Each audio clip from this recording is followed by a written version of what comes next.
Selamat pagi seluruh jemaat Tuhan. Kembali kita di dalam pendalaman Alkitab Clear Sight.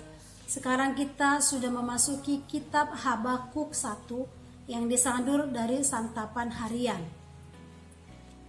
Naikkan eskalasi.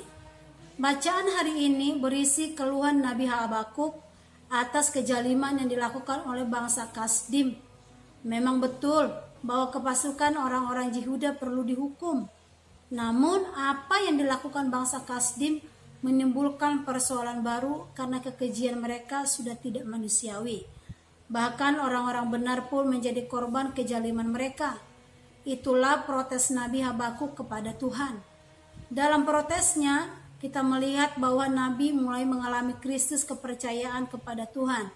Ia protes mengapa Tuhan yang Maha Kudus dan Maha Kasih itu membiarkan kekerasan dan kekejian terjadi.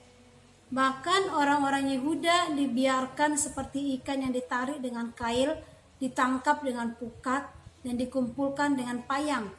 Walau kenyataannya seperti itu, Habakuk tetap ingin percaya bahwa Allah Israel adalah Tuhan yang Maha Kudus dan gunung batu baginya.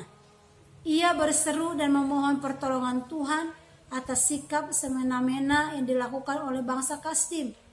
Dari kisah ini kita belajar bagaimana menyelesaikan konflik yang terjadi dalam kehidupan bersama.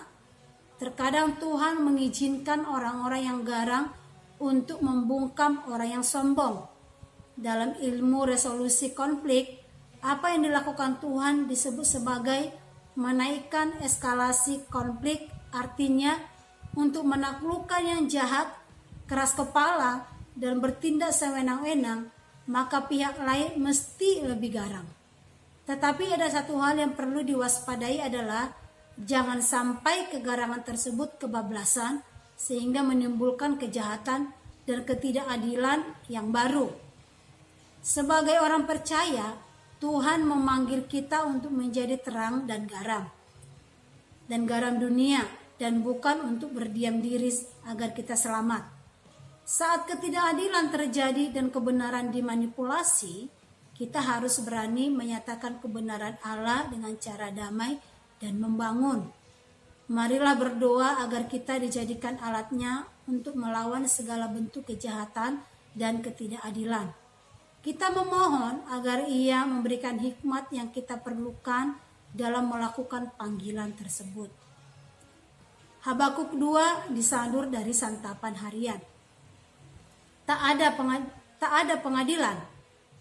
Peristiwa kerusuhan pada tanggal 14 Mei tahun 1998 menyisakan kabut kelam dalam sejarah Indonesia. Menjelang Soeharto lengser, keonaran merebak di sejumlah kota, yang terparah terjadi di Jakarta.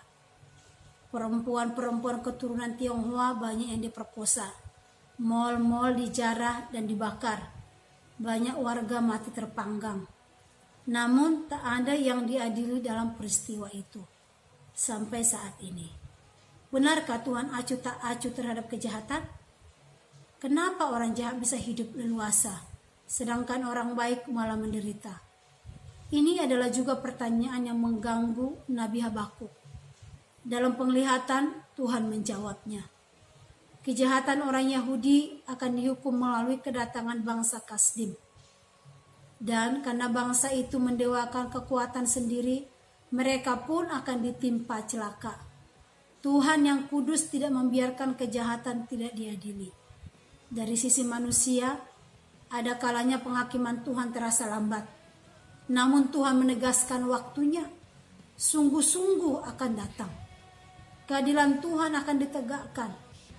Bahkan akan tiba saatnya semua orang diadili di hadapan Tuhan. Wahyu 20 ayat 12-13. Kita mungkin pernah diperlakukan tidak adil. Padahal kita berbuat apa yang benar.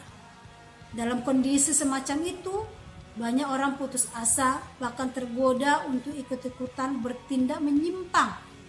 Kitab Habakuk mengingatkan betapa sia-sianya orang yang bermegah atas kejahatan mereka. Maukah kita tetap melakukan apa yang benar meski diperlakukan tidak adil? Orang jahat pasti akan diadili Tuhan. Dengan kepastian yang sama, orang benar juga akan hidup oleh percayanya. Hiduplah dengan benar, bahkan dalam situasi sukar, Tuhan yang Maha Melihat akan membalas pada waktunya. Tuhan Yesus memberkati.